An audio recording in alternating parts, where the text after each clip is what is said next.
الصلاة والسلام على سيد الأنبياء والمرسلين وعلى آله وأصحابه أجمعين، أما بعد، فأعوذ بالله من الشيطان الرجيم. بسم الله الرحمن الرحيم. إن تبدوا الصدقات فنعما هي وَإِن تُخْفُوهَا وَتُؤْتُوها الْفُقَرَاءَ فَهُوَ خَيْرٌ لَكُمْ وَيُكَفِّرُ عَنْكُم مِّن سَيِّئَاتِكُمْ وَاللَّهُ بِمَا تَعْمَلُونَ خَبِيرٌ. صدق اللہ المولانا العلی العظیم وصدق رسولہ النبی المختار الکریم ونحن على ذلك لمن الشاهدين والشاكرين والذاكرين والعارفين والمطمئنين والحمد للہ رب العالمین. بادئ توحید کے متوالو، شمع نبوت کے پروانوں، اولیاء اللہ سے عقیدت و محبت رکھنے والوں، آئیے سب سے پہلے اور آپ مل کر آقائے نامدار، مدینے کے تاجدار، دونوں عالم کے مالک اور مختار، گنبد خضرا میں آرام فرمانے والے آقا، قیامت کے دن ہم گنہگاروں کے سہارا، دائی حلیمہ کے جگر کے پارے، آمینہ کی آنکھوں کے تارے، عبداللہ کے نور نظر، سید الانبیاء، امام الانبیاء، خاتم انبیاء، جان عالمین، فخر عالمین، یاسین و طٰہٰ، جناب احمد مجتبیٰ محمد مصطفیٰ، ارواحنا فدا صلی اللہ تعالی علیہ وآلہ وسلم کی بارگاہ میں ایک مرتبہ بآواز بلند درود پاک کا نذرانہ عقیدت پیش کریں اور پڑھیں. اللہم صلی علی سیدنا مولانا محمد وعلی آل سیدنا مولانا محمد وبارک وسلم. صلاۃ و سلام علیک یا رسول اللہ صلی اللہ تعالی علیہ وسلم. اللہ تبارک و تعالی سورہ بقرہ آیت نمبر 271 میں ارشاد فرماتا ہے، ان تبدوا الصدقات فنعما ہی وَإِن تُخْفُوهَا وَتُؤْتُوها الْفُقَرَاءَ فَهُوَ خَيْرٌ لَكُمْ وَيُكَفِّرُ عَنْكُم مِّن سَيِّئَاتِكُمْ وَاللَّهُ بِمَا تَعْمَلُونَ خَبِيرٌ. ترجمہ: اگر تم اعلانیہ خیرات دو گے تو وہ کیا ہی اچھی بات ہے، اگر تم چھپا کر فقیروں کو دو تو یہ تمہارے لیے سب سے بہتر ہے، اور اللہ تم سے تمہاری کچھ برائیاں مٹا دے گا، اور اللہ تمہارے کاموں سے خبردار ہے. اللہ تبارک و تعالیٰ سب کچھ جانتا ہے. صدقہ خواہ فرض ہو یا نفل، صدقہ فرض ہو جیسے زکوٰۃ ہے، یہ فرض ہے، اور صدقہ نفل بھی ہوتا ہے. صدقہ خواہ فرض ہو یا نفل جب اخلاص کے ساتھ اللہ تعالیٰ کے لیے دیا جائے، اللہ کے لیے دیا جائے، للہ دیا جائے، اور ریا سے پاک ہو، دکھاوے سے پاک ہو. دیتے ہیں مگر اس میں ریا ہوتی ہے، دکھاوا ہوتا ہے، میرے نام کا چرچا ہو، میرے نام کی واہ واہ ہو، لوگ مجھے سخی کہے، لوگ مجھے پیسہ لٹانے والا کہے، یہ ساری باتیں اس میں داخل ہوتی ہے. تفسیر کیا کہتی ہے؟ جب صدقہ فرض ہو یا نفل ہو، صرف اللہ کے لیے دیا جائے، اخلاص کے لیے دیا جائے، اور اس میں ریا نہ ہو، دکھاوا نہ ہو، نام کمانا مقصود نہ ہو، تو وہ ظاہر کے طور پر دیا جائے، یعنی کھلم کھلا دیا جائے، لوگوں کے سامنے دیا جائے یا چھپا کر دیا جائے، دونوں طرف سے دیا جائے، یعنی ظاہری طور پر دیا جائے یا چھپا کر دیا جائے، لیکن دونوں بہتر ہے۔ صدقہ آپ کھلے طور پر دو یہ بھی بہتر ہے، صدقہ آپ چھپا کر دو یہ بھی بہتر ہے، دونوں بہتر ہے۔ مگر نیت کا سب سے بڑا عمل ہے، نیت آپ کی کیسی ہے؟ آپ صدقہ تو دیتے ہو ظاہر کے طور پر، مگر اخلاص کی نیت ہونی چاہیے، واہ واہ کی نیت نہیں ہونی چاہیے۔ چھپا کر آپ صدقہ دیتے ہو یہ بھی بہتر ہے، لیکن صدقہ فرض کو ظاہر کر کے دینا افضل ہے۔ یعنی زکوٰۃ جو ہے، جو فرض ہے صاحب نصاب لوگوں پر، اس کو چھپا کر نہیں بلکہ ظاہری طور پر کھلے عام اس کو دیا جائے۔ حضرات محترم، اور نفل کو چھپا کر، یعنی نفلی صدقہ، جان کا صدقہ، مال کا صدقہ، اولاد کا صدقہ، کاروبار کا صدقہ، گھر بار کا صدقہ، اہل و عیال کا صدقہ، یہ جو صدقہ نافلہ جو ہم روزانہ نکالتے ہیں، اس صدقے کو چھپا کر دیا جائے، اور صدقہ فرض یعنی جو زکوٰۃ ہے اس کو کھلم کھلا دیا جائے۔ صدقہ نفل دینے والا دوسروں کو خیرات کی ترغیب دینے کے لیے ظاہر بھی کر سکتا ہے۔ اب جو زکوٰۃ ہے اس کو آپ کھلے طور پر بھی دے سکتے ہیں، اور صدقہ نافلہ ہے اس کو چھپا کر بھی آپ دے سکتے ہیں۔ مگر اگر کوئی انسان صدقہ نافلہ اگر کھلے عام دیتا ہے، اس کی نیت یہ ہے کہ میرے دینے سے دوسرے کو ترغیب ملے گی، میرے دینے سے دوسرے کو دینے کا حوصلہ بڑھے گا، تو اس طریقے سے صدقہ نافلہ بھی وہ ظاہری طور پر دے سکتا ہے۔ آپ دیکھیں صحابہ کرام رضوان اللہ تعالی علیہم اجمعین کی مقدس جماعت ہمارے لیے نمونہ عمل ہے، سب کے سامنے صدقات پیش کرتے تھے، سب کے سامنے صحابہ کرام کی مقدس جماعت یہ ایسی جماعت ہے کہ صدقات جو ہوتے تھے وہ سب کے سامنے اللہ کے پیارے نبی صلی اللہ علیہ وسلم کی بارگاہ میں پیش کیا کرتے تھے، مجلس میں دیا کرتے تھے۔ حضرت سیدنا ابو بکر صدیق، حضرت عمر فاروق اعظم، حضرت عثمان غنی رضی اللہ تعالی عنہم کے اعلانیہ صدقات میں یہی حکمت تھی، یہی حکمت تھی، یہی ان کا معاملہ یہی تھا کہ ہم صدقات کو ظاہر کر کے دے، اس لیے کہ ہم جب ظاہر کریں گے تو دوسرے لوگ جو ہے وہ بھی اپنے صدقات کو اس میں لگا دیں گے، وہ بھی اللہ کی راہ میں اپنے صدقات کو پیش کریں گے۔ حضرات محترم، صدقات کی مزید فضیلت بیان فرمائی کہ صدقہ نفلی صدقہ گناہ صغیرہ کو معاف کروا دیتا ہے۔ نفلی صدقہ، اس سے گناہ صغیرہ معاف ہو جاتے ہیں۔ احادیث کریمہ میں صدقے کے تعلق سے آیا ہے کہ احادیث میں صدقے کے بارے میں بے شمار فضائل موجود ہے، جیسے صدقہ اللہ کے غضب کو ٹھنڈا کر دیتا ہے، اللہ کے غضب کو ٹھنڈا کر دیتا ہے، غضب الہی کو بجھاتا ہے، اور بری موت، اللہ اکبر، بری موت کو دور کر دیتا ہے، بری موت کو دور کر دیتا ہے۔ اور موت کے تعلق سے میں آپ کو بتاؤں کہ موت کی تکلیفیں کیا ہے۔ موت کی تکلیفیں حضرت حسن بصری رحمۃ اللہ تعالی علیہ آپ فرماتے ہیں، حضرت موسیٰ علیہ السلام سے پوچھا گیا آپ نے موت کو کیسا پایا؟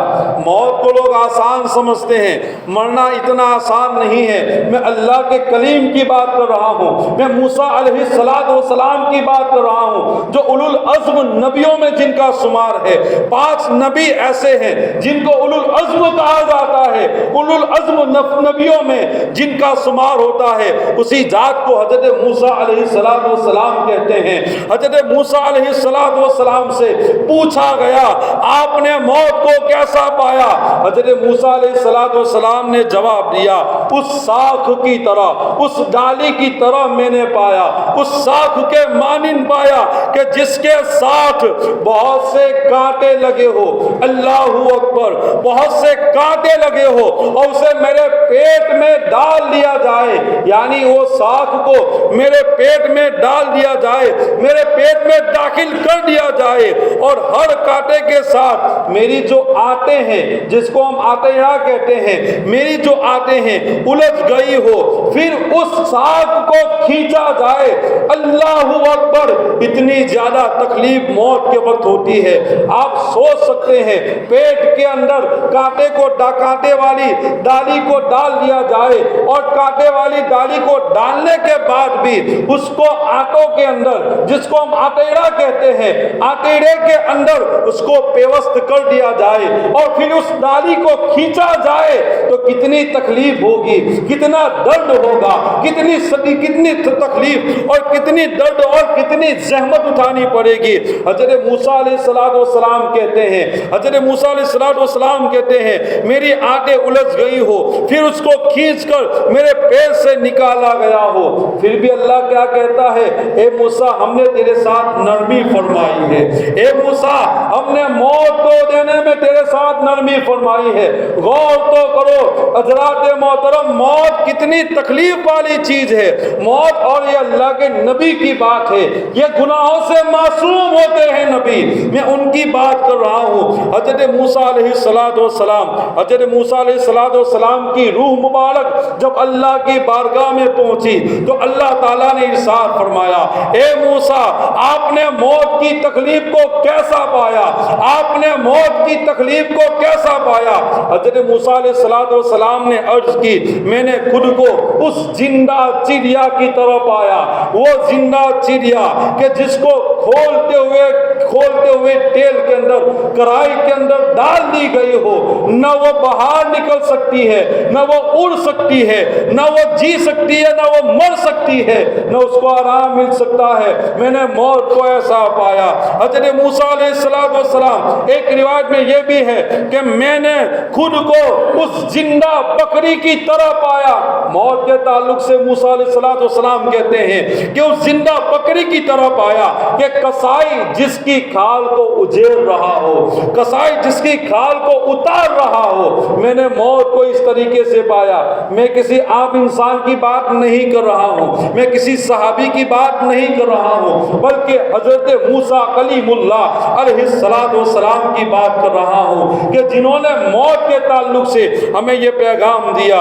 حضرات محترم، موت کے تعلق سے اور بھی بہت سی باتیں ہیں، تو موت کی تکلیفوں سے اگر بچنا ہے، موت کی تکلیفوں کو اگر دور کرنا ہے، اللہ کے نبی فرماتے ہیں تم صدقہ نکالا کرو، تم صدقہ نکالا کرو، یہ موت کی تکلیفوں کو دور کر دے گا، یہ موت کی زحمتوں کو دور کر دے گا، یہ موت کی تکلیفوں کو تم سے دور فرما دے گا۔ صدقہ اللہ کے غضب کو بجھاتا ہے، صدقہ صدقہ بری موت کو دور کرتا ہے، اور صدقہ گناہ کو مٹاتا ہے، صدقہ گناہ کو مٹاتا ہے۔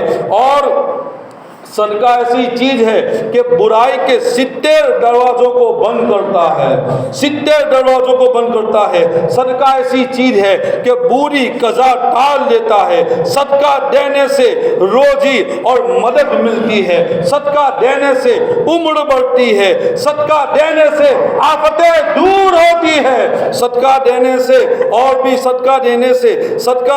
اور بھی بہت سی فضیلتیں ہمیں حاصل ہوتی ہے۔ اللہ کے پیارے نبی صلی اللہ علیہ وسلم نے بہت سے احادیث کریمہ کے اندر ارشاد فرمایا ہے، درود پاک پڑھیں، اللہم صلی اللہ سیدنا مولانا محمد وعلی آل سیدنا مولانا محمد مبارک وسلم۔ اور صدقہ کی طاقت سنو کہ صدقہ کے اندر کتنی طاقت ہے۔ اللہ کے پیارے نبی صلی اللہ علیہ وسلم نے صدقہ کے تعلق سے بتایا ہے۔ آپ کو میں بتاؤں کہ صدقے کے اندر کتنی طاقت ہے۔ اللہ تبارک و تعالیٰ نے زمین کو پیدا کیا تو زمین ہلنے لگی، جیسے ہی زمین ہلنے لگی اللہ تبارک و تعالیٰ نے اس کی حرکت کو بند کرنے کے لیے، اس کی حرکت حرکت کو روکنے کے لیے یعنی زمین کو ساکت کرنے کے لیے اللہ تبارک و تعالیٰ نے پہاڑ کو پیدا فرمایا، زمین کے اوپر پہاڑ کو پیدا فرمایا تاکہ زمین حرکت کرنا بند کر دے، زمین حرکت کرنا بند کر دے۔ اس کے بعد اللہ تبارک و تعالیٰ نے جیسے ہی پہاڑ کو سہارے کے طور پر ٹھہرا دیا، یہ دیکھ کر فرشتوں نے ان کی طاقت پر بڑا تعجب ہوا۔ انہوں نے عرض کیا، اے پروردگار، کیا تیری مخلوق میں پہاڑ سے بھی بڑھ کر کوئی طاقتور ہے؟ پہاڑ سے بھی بڑھ کر، جس نے زمین کو ساکت ہونے سے، جس نے زمین کو حرکات و سکنات سے روک لیا، کیا اس سے بھی بڑھ کر کوئی ہے؟ اس سے بھی بڑھ کر کوئی طاقتور ہے؟ اللہ تبارک و تعالیٰ نے لوہے کو پیدا فرمایا، اللہ تبارک و تعالیٰ نے لوکھن کو پیدا فرمایا۔ جب فرشتوں نے دیکھا کہ اللہ تبارک و تعالیٰ نے پہاڑ کے مقابلے میں لوہے کو پیدا فرمایا، پہاڑ کے مقابلے میں لوکھن کو پیدا فرمایا، تو فرشتوں نے پھر سوال کیا، اے باری تعالیٰ، تیری مخلوق کے اندر، تیری خلق کے اندر، تیری مخلوق کے اندر کیا لوہے سے بھی کوئی طاقتور ہے؟ لوہے سے بھی کوئی طاقتور ہے؟ اللہ تبارک و تعالیٰ نے لوہے کے مقابلے میں پانی کو پیدا فرما دیا، پانی کو پیدا فرما دیا، زمین کو روکنے کے لیے پہاڑ کو پیدا فرمایا، پہاڑ کے مقابلے میں لوہے کو پیدا فرمایا، لوہے کے مقابلے میں اللہ تبارک و تعالیٰ نے پانی کو پیدا فرمایا۔ اس کے بعد فرشتوں نے پھر سوال کیا، اے باری تعالیٰ، تیری مخلوق کے اندر پانی سے بھی زیادہ کوئی طاقتور ہے؟ پانی سے بھی زیادہ کوئی طاقتور ہے؟ اللہ تبارک و تعالیٰ نے پانی کے مقابلے میں آگ کو پیدا فرما دیا، آگ کو پیدا فرما دیا۔ آگ کو پیدا فرمانے کے بعد پھر اللہ فرشتوں نے سوال کیا، اے باری تعالیٰ، تیری مخلوق میں پانی سے بھی زیادہ کوئی طاقتور چیز ہے؟ تو اللہ تبارک و تعالیٰ نے ارشاد فرمایا، اللہ تبارک و تعالیٰ کا ارشاد ہوا، ہاں ہوا، یعنی ہوا کو پانی کے مقابلے میں اللہ تبارک و تعالیٰ نے پیدا فرمایا۔ آپ سوچ سکتے ہیں، پہلے زمین تھی، اس کو ٹھہرانے کے لیے پہاڑ کو پیدا کیا گیا، پہاڑ کے مقابلے میں لوہے کو پیدا کیا گیا، اور لوہے کے مقابلے میں اللہ تبارک و تعالیٰ نے لوہے کے مقابلے میں پانی کو پیدا کیا، پانی کے مقابلے میں اللہ تبارک و تعالیٰ نے آگ کو پیدا کیا، آگ کے مقابلے میں اللہ تبارک و تعالیٰ نے ہوا کو پیدا کیا۔ یہ سن کر فرشتوں نے سوال کیا، اے باری تعالیٰ، تیری مخلوق میں ہوا سے بھی کوئی زیادہ طاقتور ہے؟ ہوا سے بھی زیادہ کوئی بڑھ کر ہے؟ اللہ تبارک و تعالیٰ نے جواب دیا، ہاں، ابن آدم تصدق صدقۃ بیمینہ یخفیہا من شمالہ۔ اللہ تبارک و تعالیٰ کہتا ہے، اے میرے فرشتوں سنو، ابن آدم علیہ السلام کے وہ اپنے ہاتھ سے صدقہ دے، بائیں ہاتھ سے چھپائے، یعنی ایک ہاتھ سے صدقہ دے، سیدھے ہاتھ سے صدقہ دے، اور دائیں ہاتھ کو خبر بھی نہ ہو، الٹے ہاتھ کو خبر بھی نہ ہو۔ یہ سب سے زیادہ بھاری ہے، یہ سب سے زیادہ بھاری ہے، پہاڑ سے بھی بھاری، اور پانی سے بھی بھاری، ہوا سے بھی بھاری، زمین سے بھی بھاری۔ اگر کوئی چیز ہے، ایک ہاتھ سے صدقہ دو اور دوسرے ہاتھ کو پتہ نہ چلے، یہ سب سے بھاری ہے، یہ سب سے عظیم ہے۔ حضرات محترم، اس لیے صدقہ دو، صدقہ نافلہ نکالو، اپنی جان، اپنے بچوں کے لیے صدقہ نافلہ نکالو۔ ہمارا ذہن نہیں بنتا ہے، ہم اپنے اجاد محترم ہم یہ سمجھتے ہیں کہ میرے اندر سے کمی ہو جائے گی، میرے مال میں سے کمی ہو جائے گی، مگر اللہ تبارک و تعالیٰ کی راہ میں تم جو خرچ کرو گے، اللہ تبارک و تعالیٰ تمہیں اور بھی زیادہ عنایت فرمائے گا، اور بھی زیادہ دے گا۔ اس لیے صدقہ نافلہ نکالنا چاہیے۔ صدقہ واجبہ الگ ہے، صدقہ فرض الگ، یہ ساری چیزیں الگ ہے، میں صدقہ نافلہ کی بات کر رہا ہوں۔ حضرات محترم، اگر یہاں تک کتاب کے اندر لکھا ہے، یہاں تک کتاب کے اندر موجود ہے، اللہ تبارک و اللہ کے پیارے نبی صلی اللہ علیہ وسلم نے ارشاد فرمایا کہ اے لوگو، اگرچہ ایک کھجور ہی صحیح اللہ کی راہ میں آپ صدقہ کیا کرو، ایک کھجور ہی صحیح، ایک کھجور جب اللہ کی راہ میں تم دو گے، اللہ تبارک و تعالیٰ اپنی شان کے مطابق اس کھجور کو پروان چڑھائے گا، اور یہاں تک پروان چڑھائے گا کہ ایک وقت ایسا آئے گا جس طریقے سے تم اپنے بچڑے کو پروان چڑھاتے ہو، اور ایک وقت ایسا آئے گا کہ وہ کھجور احد پہاڑ کے برابر ہو جائے گا، وہ کھجور احد پہاڑ کے برابر برابر ہو جائے گا۔ اتنا زیادہ اللہ تبارک و تعالیٰ صدقہ دینے والی چیز کو بڑھاتا ہے۔ درود پاک پڑھیں، اللہم صلی علی سیدنا مولانا محمد وعلی آل سیدنا مولانا محمد مبارک وسلم۔ نبی پاک صلی اللہ علیہ وسلم کا ارشاد ہے، جو شخص حلال کمائی میں سے ایک کھجور کے برابر صدقہ کرتا ہے، اللہ تبارک و تعالی حلال کی کمائی کا صدقہ قبول فرماتا ہے۔ اب کوئی حرام کی کمائی کا صدقہ کرتا رہے، یہ حرام کی کمائی اللہ کی بارگاہ میں قبول نہیں ہوتی ہے، تو اللہ تعالیٰ اسے اپنی برکت سے قبول فرما لیتا ہے، ایک کھجور کو اپنی بارگاہ میں قبول فرما لیتا ہے، پھر اس کی صاحب صدقہ کے لیے پرورش کرتا ہے، جس نے صدقہ نکالا اس کے لیے اس کھجور کی پرورش کرتا ہے، جیسے تم اپنے بچڑوں کی پرورش کرتے ہو، تم اپنے گائے کے بچے کی پرورش کرتے ہو، یہاں تک کہ وہ صدقہ پہاڑ کے برابر ہو جاتا ہے، پہاڑ کے برابر ہو جاتا ہے۔ اور دوسری حدیث پاک میں اللہ کے نبی ارشاد فرماتے ہیں، جسے تم میں سے کوئی اپنے ایک بچڑے کی طرح اور اپنے ایک بچڑے کی طرح پرورش کرتا ہے، یہاں تک کہ ایک لقمہ احد پہاڑ کے برابر ہو جاتا ہے، احد پہاڑ کے برابر ہو جاتا ہے۔ اس لیے صدقہ نکالا جائے، صدقے کے اندر کنجوسی نہ کی جائے بلکہ صدقہ نکالا جائے۔ اور میں آپ کو بتاؤں حدیث پاک میں کیا کیا آیا ہے۔ اللہ کے پیارے نبی صلی اللہ علیہ وسلم نے ارشاد فرمایا، جس نے کسی مسلمان بھائی کو کپڑا پہنایا، جب تک اس کے جسم پر اس کپڑے کا ایک دھاگا ایک ڈوڑا موجود رہے گا، اللہ تعالیٰ صدقہ دینے والے انسان کے عیبوں کو ڈھانپتا رہے گا۔ اللہ تبارک و تعالیٰ اے مسلمانوں کے اس دینے والے انسان کے عیبوں کو ڈھانپتا رہے گا۔ تو ہم کیوں نہ رمضان کا مقدس مہینہ آ رہا ہے، غریب بچوں کو تلاش کیا جائے، یتیم بچوں کو تلاش کیا جائے، ان کے لیے بہترین کپڑے کا انتظام کیا جائے۔ اللہ کے نبی کہتے ہیں کہ جب تک اس کے جسم پر وہ کپڑا تو کیا دھاگا باقی رہے گا، اللہ تبارک و تعالیٰ تمہارے عیبوں کو چھپاتا رہے گا، اللہ تبارک و تعالیٰ تمہارے عیبوں کو چھپاتا رہے گا۔ اور دوسری حدیث پاک میں ہے کہ جس مسلمان نے کسی برہنہ یعنی ننگے مسلمان کو کپڑا پہنایا، اللہ تبارک و تعالیٰ اسے جنت کا لباس پہنائے گا۔ میں نہیں کہہ رہا ہوں، امام غزالی نے اس بات کو لکھا ہے، مقاصد القلوب کے اندر اس بات کو لکھا ہے، یہ بڑی لاجواب کتاب ہے مقاصد القلوب۔ امام غزالی لکھتے ہیں کہ ننگے کو اگر کسی نے کپڑا پہنایا، اللہ تبارک و تعالیٰ اسے جنت کا لباس پہنائے گا۔ اور جس مسلمان نے کسی بھوکے مسلمان کو کھانا کھلایا، اللہ تعالیٰ اسے جنت کا پھل کھلائے گا۔ آنے والا مہینہ ہے، یہ رزق میں فراخی کا مہینہ آنے والا ہے۔ ہم خود بھی کھائے، اپنے مسلمان بھائیوں کو بھی کھلائے، ہم خود بھی پہنے، اپنے مسلمان بھائیوں جو یتیم بچے ہیں ان کو بھی پہنائے۔ ایک اولاد کی پرورش جس طریقے سے ہم اپنی کرتے ہیں، اسی طریقے سے یتیم بچوں کا بھی خیال کیا جائے۔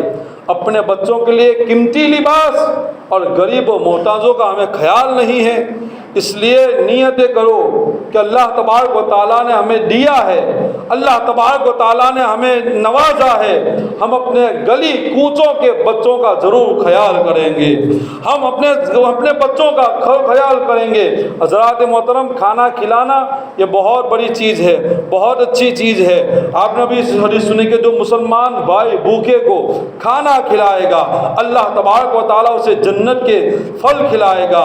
اور جس مسلمان نے کسی پیاسے مسلمان کو سیراب کیا، اللہ تعالیٰ اسے جنت میں مہر شدہ شراب طہور پلائے گا، یعنی پاک شراب پلائے گا۔ روزدار صبح سے شام تک بھوکے رہتے ہیں، روزدار صبح سے شام تک پیاسے رہتے ہیں۔ یہ بہترین مہینہ ہمارے سامنے آنے والا ہے۔ الحمدللہ ہر سال یہاں پر افطاری کا بھی انتظام ہوتا ہے، مگر میں مسئلہ بھی واضح کر دوں، افطار کا حق روزدار کا ہے۔ جو اپنی طرف سے بیٹھ جاتے ہیں بغیر روزے کے، وہ اپنے گناہوں پر خود شرمندہ ہو کر توبہ کرنے کی کوشش کریں۔ افطار کی جو چیزیں ہیں وہ روزدار کا حق ہے، اس کے علاوہ کسی کا حق نہیں ہے۔ کوئی خود بیٹھ جاتا ہے وہ اپنے گناہ کا خود ذمہ دار ہے، نہ اس میں کمیٹی شامل ہے، نہ مسجد کی کوئی چیز شامل ہے۔ وہ اپنے آپ کو سوچے، اپنے آپ پر فکر کرے کہ ہم کس کا حق مار رہے ہیں، ہم کس کے حق کے اندر اپنا ہاتھ ڈال رہے ہیں۔ افطار کرنے والوں سے میں کہوں گا کہ افطار وہی کرے جو روزدار ہے۔ یہ میرا مسئلہ ہے، یہ میں آپ کو شریعت کی بات بتا رہا ہوں حضرات محترم۔ اور افطار کے وقت بہت چیزوں کا خیال بھی رکھنا ہے، دعائیں بھی کرنی ہیں۔ میں دعائیں کرتا رہتا ہوں، پورا مہینہ میں 15 20 منٹ چلاتا ہوں، مگر کوئی دعا میں توجہ نہیں دیتا ہے۔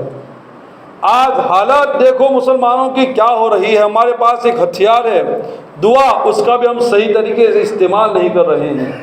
اس لیے دعاؤں میں بھی شریک رہیں۔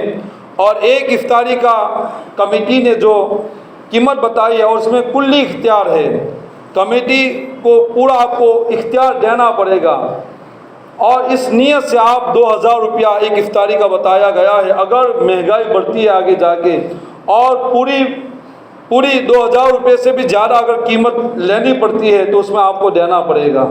ابھی فی الحال 2000 روپیہ کمیٹی نے نکی کیا ہے۔ تو آپ افطاری کے اندر، اور حدیث پاک میں آیا ہے کہ افطار کراؤ، اگرچہ ایک گھونٹ دودھ ہی کیوں نہ ہو، افطار کراؤ۔ یہ بہت ضروری چیز ہے۔ آج ہم اپنے دسترخوان پر اچھی نعمتیں کھا لیتے ہیں، مگر غریب بچے جن کا روزہ ہوتا ہے وہ پانی سے اپنا روزہ افطار کرتے ہیں۔ تو افطار کراؤ اپنے پڑوسیوں کو، اپنے مسلمان بھائی کو اپنے گھروں کے دسترخوان پر بلا کر ان سے دعائیں کرواؤ، اس لیے کہ وہ ایک مہمان ہے تمہارے دسترخوان پر، اور مہمان دعا کرتا ہے، رب کائنات اس کو اپنی بارگاہ میں قبول فرماتا ہے۔ اور افطار کے وقت جو دعا کی جاتی ہے ضرور اللہ اس کو قبول فرماتا ہے۔ تو حضرات محترم، جس نے کسی پیاسے مسلمان بھائی کو پانی پلایا، سیراب کیا، اللہ تعالیٰ اسے جنت میں مہر شدہ شراب طہور پلائے گا۔ مسکین کو صدقہ خیرات ہے، اور رشتہ دار پر صدقہ کرنے میں دوہرا ثواب ہے۔ اپنے رشتہ داروں کا پہلے خیال کرو، چاہے وہ زکوٰۃ کا معاملہ ہو، چاہے صدقہ نافلہ کا معاملہ ہو۔